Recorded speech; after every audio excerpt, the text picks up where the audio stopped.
చంద్రశేఖరరావు గారు ప్రధాన ప్రతిపక్ష నాయకుడిగా మీ బాధ్యతను నిర్వహించండి. హరీష్ రావు గారు మీరు ఆత్మహత్య చేసుకోవడం ద్వారా కాంగ్రెస్ పార్టీని ఓడించినామని మీరు అనుకుంటుండ్రేమో. మీరు ఆత్మాహుతి దళాలుగా మారి కాంగ్రెస్ పార్టీని దెబ్బతీయాలన్న ఆలోచన ఏదైతే చేస్తుండ్రో ఇది చివరికి మీ ఉనికి మీ మనుగడ ఈ రాష్ట్రంలో ఈ దేశంలో లేకుండా చట్టసభలలో లేకుండా కనుమరుగైపోతారు, కాలగర్భంలో కలిసిపోతారు. ఇట్లాంటి కుట్రలను కుతంత్రాలను తెలంగాణ సమాజం గమనిస్తుంది. గమనించవలసిందిగా నేను కోరుకుంటున్నాను. తెలంగాణ రాజకీయాలు అదేవిధంగా కేంద్ర రాజకీయాల దగ్గరికి వస్తాను. కేంద్రంలో 2014లో Bharatiya Janata party election manifesto మీద 10 మంది నాయకుల ఫోటోలు పెట్టి ఓట్లు అడిగారు. 2019లో 3-4 నాయకుల ఫోటోలు పెట్టి ఓట్లు అడిగారు. భారతీయ జనతా పార్టీ విధానం మీద, భారతీయ జనతా పార్టీ సిద్ధాంతాల మీద, భారతీయ జనతా పార్టీ ఎన్నికల మేనిఫెస్టో మీద 2014-2019 ఎన్నికలు జరిగినాయి.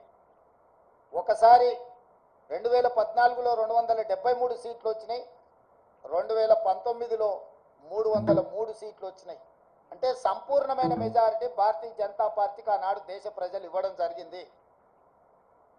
2024 పార్లమెంట్ ఎన్నికల్లో పార్టీని పక్కన పెట్టిండ్రు, సమిష్టి నాయకత్వాన్ని పక్కన పెట్టిండ్రు.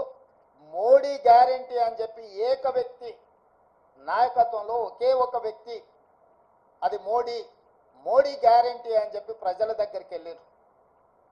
మోడీ గ్యారెంటీ మీదనే మొత్తం ఎన్డీఏ కూటమి యొక్క ఎన్నికల ప్రచార సరళిని నడిపించిండ్రు. 303 సీట్లున్న ఎన్డీఏ బీజేపీ 240 సీట్లకు పడిపోయింది. అంటే మోడీ గ్యారెంటీని ఈ దేశ ప్రజలు తిరస్కరించిండ్రు. మోడీ గ్యారెంటీకి ఉన్న వారంటీ అయిపోయింది. ఇక మోడీ కాలం చెల్లిపోయిండు అని చెప్పి దేశ ప్రజలు తీర్పిచ్చిండ్రు. దానికి సంబంధించి ఈ ఎన్నికల్లో బీజేపీకి ఎన్డీఏకు 42.9% ఓట్లు వస్తే ఇండియా కూటమికి 41.1% ఓట్లు వచ్చినాయి.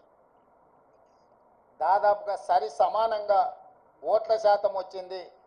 సీట్లు కూడా దాదాపుగా పోటీ పడే విధంగా రావడం జరిగింది.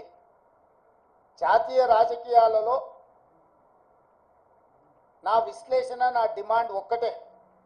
మోడీ గ్యారెంటీ మీద ఎన్నికలకు వెళ్ళిన భారతీయ జనతా పార్టీ మోడీ గ్యారెంటీని ప్రజలు తిరస్కరించారు. మోడీ గ్యారెంటీకి ఉన్న వారంటీ పూర్తయిపోయింది, కాలం చెల్లిపోయింది. కాబట్టి ఈ దేశ ప్రజలు మోడీ గారిని తిరస్కరించారు.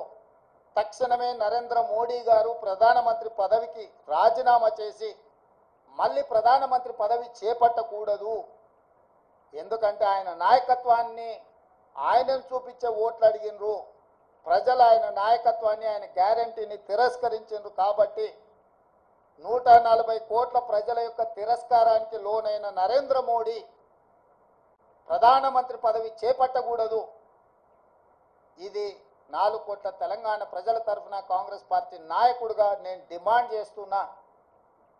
సరే, ఎన్డీఏ కూటమిలో ఇంకెవరైతారు? ఎన్డీఏ కూటమికి మెజారిటీ వచ్చినప్పుడు వాళ్ళు ఏం నిర్ణయాలు తీసుకుంటారు పక్కన పెడితే, మోడీ గ్యారెంటీ మీద ఏక వ్యక్తి చూపించి మీరు ఓట్లు ప్రజల దగ్గరికి వెళ్తే ఆ ఏక వ్యక్తిని ప్రజలు తిరస్కరించారు. కాబట్టి భారతీయ జనతా పార్టీ నరేంద్ర మోడీ గారిని రాజీనామా అడగాలి, రాజీనామా చేయించాలి. నరేంద్ర మోడీ గారు హుందాగా, విలువలు కలిగిన రాజకీయ నాయకుడిగా, సమాజానికి ఆదర్శంగా నిలబడే వ్యక్తిగా ప్రధానమంత్రిగా రాజీనామా చేసి హుందాగా వారు తప్పుకుంటే వారికి గౌరవం ఉంటుంది. లేదు, నేను ఇట్లనే ప్రధానమంత్రికి కొనసాగుతా, 3వసారి ప్రమాణ స్వీకారం చేస్తా, కుట్రల కుతంత్రాలకు నేను తెరలేపుతా అని నరేంద్ర మోడీ గారు అంటే వారు చెప్పుతున్న విలువలతో కూడుకున్న రాజకీయ